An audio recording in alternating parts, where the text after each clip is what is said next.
First News with Keeler in the morning on WIBX and WIBX950.com.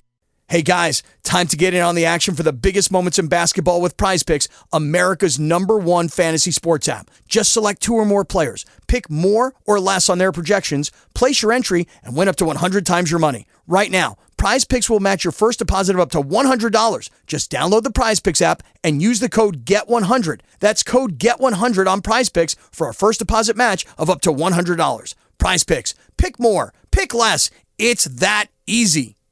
When I read that I was being referred to as the mob boss of Hollywood, I wondered, who are these people we call they, who say a lot of things they really know nothing about? I've been searching for them, but have not found them. If you find them, please, let me know. For nearly 40 years, I was a personal friend and associate of the famed underboss of the Colombo crime family, John Sonny Franzese. Sometimes I was referred to by Sonny and other New York mobsters as our man in Hollywood. When I entered the federal prison in Lompoc, California in 2010, a guard announced over the loudspeaker that I was the mob boss of Hollywood. The truth is, I wasn't a made member of any crime family. I had the opportunity to become made, but not the desire. I didn't want anyone to be able to claim me, as they say in the life. Besides Sonny, I was close to other well-known gangsters, including Jimmy Casey, who was from Buffalo but relocated to California, and England's Joey Pyle. I also met and was friends with Meyer Lansky, Carlo Marcello, and several others throughout the country. I associated with lesser-known criminals as well, who were con men, thieves, robbers, and killers. Please understand that the criminal types I associated with weren't all bad, though. Many of them had good hearts and were true friends. I was proud to know them. I made money. Orlando Ori Spado, the author of Accidental Gangster. The book is about him and his life from Rome, New York to Hollywood. And he's on the line right now. Ori, good morning. Thanks for coming on. Good morning, Bill. How are you today? It's great to hear from you. And I thought I'd play a little clip from your audiobook there, which explains caught me off guard there. which explains a little bit of your story and what this book is about. I got to tell you, I know that other people reading the book as well. Everyone coming back saying they love this book, and part of the reason they love it so much is the all the local references. Of course, you're from Rome. Yes, I was born in Rome. Left there at the age of 18, and I joined the Army, and then I returned, and I ended up with a Prudential Insurance Company. I was very successful. I was a member of the $1 Million Round Table. And then I had my own agency, the Ori Agency, which I did extremely well at. I was doing multi-millions a year. And I ended up my first indictment in Syracuse Federal Court. So when did you get out of jail, by the way? You did. How long did you spend time in jail, and when did you get out? I did 5 years. I got out in 2013. I was arrested in my home in Beverly Hills, California, 2008. And put on Con Air and brought to Brooklyn, New York. Wow. On a Colombo crime family indictment.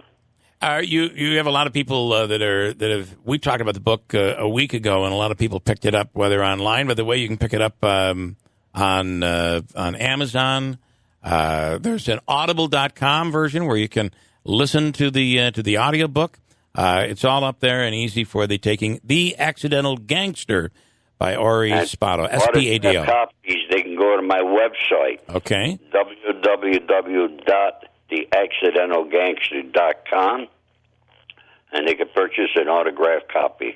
So did you become tied to organized crime, and maybe you can explain what that means, while you were here in Rome, before you went out to Hollywood?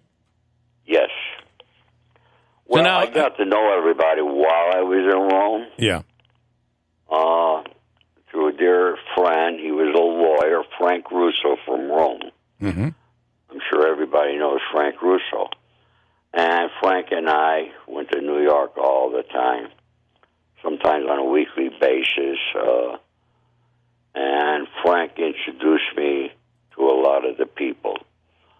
Frank knew everybody throughout the country, including Jack Dragna out here in California, who I never met. Yeah. Never met Jack. By the way, I just want to say, please don't get us sued and or killed. I'm more worried about that. Or killed. But you are very big on saying you do not like a rat. You are very you understand you're not putting mob secrets out there that are going to expose people. No, I would never do that there. Number one. No, I do not like rats, confidential informants, whatever you want to call them. Had a long talk yesterday with a dear friend of mine out in New York City, and there's just so many of them today that the country has become. These guys, they lie when they go into the courtroom. When they testify against you, they lie about everything, and they get off of all their crimes, and then they get to do these podcasts and they write books. It's all full of freaking lies. Yeah. It just disgusts me. I wrote my book. Every word in my book is the truth. The first person who ever read my manuscript when it was completed was my dear friend Nick Pileggi. Nick is the guy that his fame is he wrote Casino, he wrote Goodfellas, and several others. He's an A-list writer here in Hollywood. And every gangster goes to Nick to try to get a book written. And Nick called me up. He said, Ori, your book is totally different. Everybody else, you got a great story here. He said, but Ori, you don't have nothing to say about any of your friends. I said, because I don't have nothing to say about the guys who were not rats. They were all good guys. Yeah. And people watch these movies that glamorize the life, and it's not like that there. I mean, you got to be on your toes every morning, every day, from when you wake up until you go to bed at night, and even while you're in bed, you got to be on your toes. You got to know what you're doing. You got to know your surroundings. It's not as glamorous. Yeah, we had a lot of perks. We didn't pay at most restaurants. We never had to pay for a meal, never wait in a line, things like that there. Yeah, we had our perks. But what people don't realize is people like me and my friend, we all got good, big hearts. We help out a lot of people. Yeah. And we take care of our own. I would ask you, because there are many local references in the book, and how has that been received locally? How have people received being a part of your book? I've heard nothing bad from anybody. That's a good thing. I'm sure there are a few who are not like it, but it's the truth. Yeah, it's the way it happened, exactly what happened. One thing that I've been blessed with is a memory. I can remember what people were wearing when it happened. So every word's the truth in my book, and I just tell it like it is. How did you get from Rome to Hollywood? How did that happen? And then talk about some of the people you rubbed elbows with and helped, by the way. You did a lot to help people out in Hollywood. Oh, yes. Here again, well, when I joined the Army, I was stationed in Hawaii, and I met a girl there from Beverly Hills, a Jewish girl, and we got engaged. When I got out of the Army, I had a job lined up with Pan American Airlines here in Los Angeles. And I was staying at the Hilton Hotel, and she come over, and she was crying because her father, very wealthy man, was against the marriage to an Italian guy. Mm. He already had her husband picked out. And she wanted to run away and get married. And I told her, I says, I can't provide you the kind of life you're accustomed to. I'm just beginning my life. Yeah. I says, and, you run away with me. I said, your father's going to disown you. That's going to be on your mind every day. I said, go back home. I says, we got to call it off. We did. Yeah. I called another girl who came over that I met in Hawaii. And then I woke up early in the morning, and I put my uniform on for the last time. Wow. The other looked at me and said, what are you doing? I says, I'm going back. I got to see my father. And I flew back to Rome. And my dad, I remember sitting down with my dad. He said, you should have never come back here. There's nothing here for you. Should have stayed in California. And I said, well, Dad, get me a job at Revere. I'll work there a few months. I'll save all my money. And I'll go back to California. Yeah. And he did, and I got a job working a night shift at Revere. I think I worked there 3 weeks and 3 days. And I didn't save 5 cents. And ended up with a Prudential Insurance Company. I worked a short time also at Kelsey Hayes in Utica, there, Whitesboro. Mm-hmm. Wow. And you did well at Prudential. Very well, yes. I loved the insurance business. It came natural to me.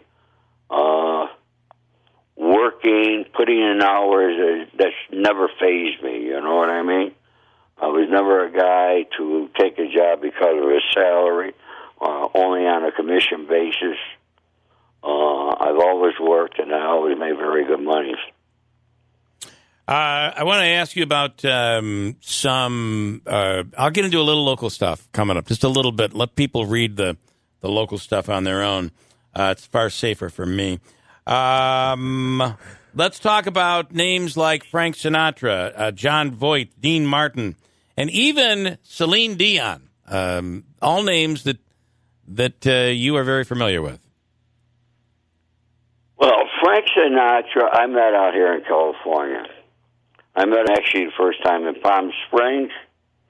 And then on Sunday evening, Frank owned part of a restaurant called Mateo's, owned by Maddie, who was from Hoboken. Him and Frank grew up together. Frank put the money up for him. A great restaurant on Westwood Boulevard. And Sunday nights was the place that everybody went.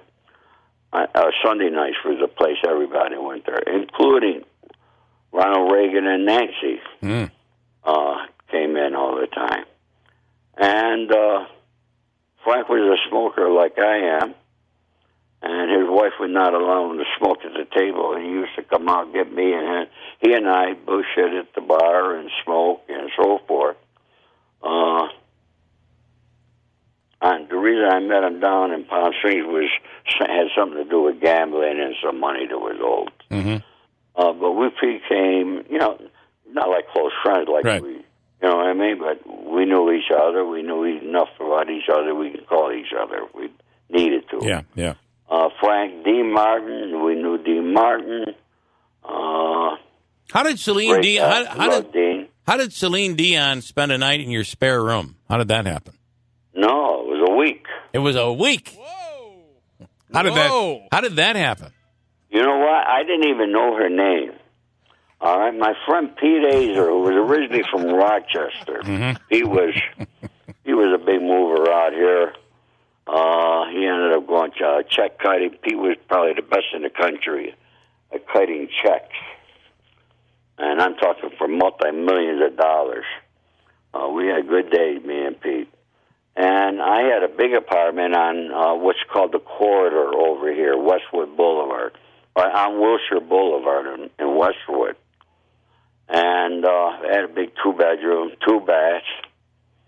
And Pete said, listen, I got a friend, he's got this girl, she's coming in from Canada, and she's in the music business, just starting out. Could she stay there a week? I said, yeah. And she was very nice, very quiet, didn't say nothing. We hardly spoke. she went out, she did her thing. Yeah. I remember she had a little Mercedes she drove. And I never, it's like, I never remembered her name. It was important. She was there, then she was gone. Yeah. And many years later, after Pete got out, Pete went away and did 5 years in prison, too. And he calls me up one day. He says, remember that girl that you put up and let her stay in your extra bedroom? I go, yeah. He said, you know who that was? I said, gee, Pete, I forgot. Who was it? He said, that was Celine Dion. I said, what?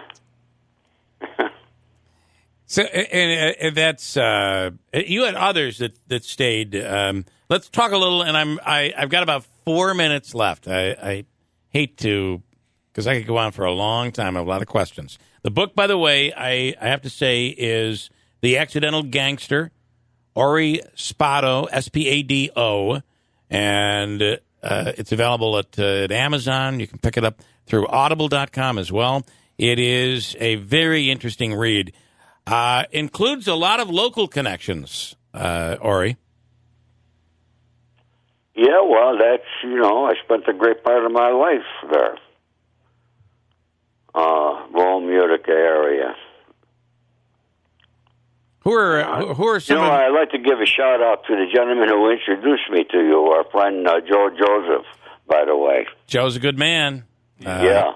Yes. Joe is actually listening right now from Florida. Yeah, he's down in Florida. Yeah. And I think Joe just read your book and reached out to you, and you guys became friendly from there, right? Right. Yeah. Yeah. You still have family here. As I mentioned, the book has a lot of references to local. Tell us a local story that people would like to hear. You know what? I'd rather have the people purchase the book to read those stories. I don't blame you. It's probably safer for us anyway. I do also want to ask him, though, because you've touched on this on your Facebook page, your take on the events surrounding JFK's assassination. Okay. My take on that there? Yeah. What happened? You know what? I had a battle with this gentleman named Michael Franchise, and we go back and forth for a while. And then I ended the feud, okay, which people could watch on my videos and interviews and so forth. But, no, people got it all wrong. What was his name now? I don't believe it for a moment. So Oswald? Lee Harvey Oswald? I don't believe for a moment Oswald was the killer. And, there's so many things that are hidden from people, and they don't understand it. I pretty much understand politics, how Washington works. One thing that I become a public figure, and people reach out to me from all over the world for different things. And I have a very, very interesting story, and I'm going to hopefully be publishing the books for this lady. But if anybody watched 2020 last Friday evening, it's about a gentleman named Ron Rudin who was killed in his bedroom in Las Vegas. And it took them several years, and they ended up indicting his wife. She claims she's innocent, right? She says she's innocent. I believe she is. Yeah. And then I happen to know about other murders that took place. One here in Los Angeles, one in the San Diego area, and then Herbie Blipstein, who was murdered in Las Vegas. Herbie Blipstein was with Tony Spilotro. And Herbie Blipstein, there was no reason to kill that guy. And after I analyzed the whole situation, she and I have been talking, this woman. And she said, you're right on, she said. I said, well, that's because I understand the gangster life, and I understand when you're dealing with powers that are much bigger than you could imagine. Yeah. And why did you go to jail? What did they get you on? What they got me on and why they really got me is two different things. Okay. But the charges were distribution of cocaine, 50 kilos or more, never took place. It was a conspiracy, all set up by an informant by the name of Guy Furtado. And the other charge was a home invasion robbery. They claim took place out in Burbank, California, here, which I was never at the scene. Mm. They try to say I was the boss of it, and I set it up. And in my book, you will see some motions that I personally submitted. In Brooklyn, New York, I was known as the renegade client. I went through 4 lawyers on my case. I really studied my case. Yeah. And I got. I tried to get my trial changed to Los Angeles because this is where a juror of my peers would be in Los Angeles. Right. Was there a conspiracy to try to get you to maybe flip? Oh, they tried for years to get me to flip. And you never did? I'll give you a story. In 1997, an FBI agent told me, I'm going to see the day that you are chained, shackled, put on Con Air, and brought to Brooklyn. 1997. I laughed at him. They tried to get me to inform. I taped the FBI. I had 12 tapes on the FBI. One tape got only time you ever wore a wire. But I knew what I was doing, and Jimmy Tachi, who was like my brother out here, we went on record with what I was doing back in Buffalo with Joe Todaro because Sonny was in prison at the time. And I had to go on record with somebody back east with what was I doing because I knew the outcome of it wasn't not going to be good. Okay. And what ultimately happened as a result, that agent got demoted from the FBI Organized Crime Task Force because of what I did to him. Wow. Would you believe they put him on the fugitive squad? And would you believe that's the same agent that now has the credit for capturing Whitey Bulger? Really? Yeah. That is unbelievable. I feel he owes me a favor. I would say.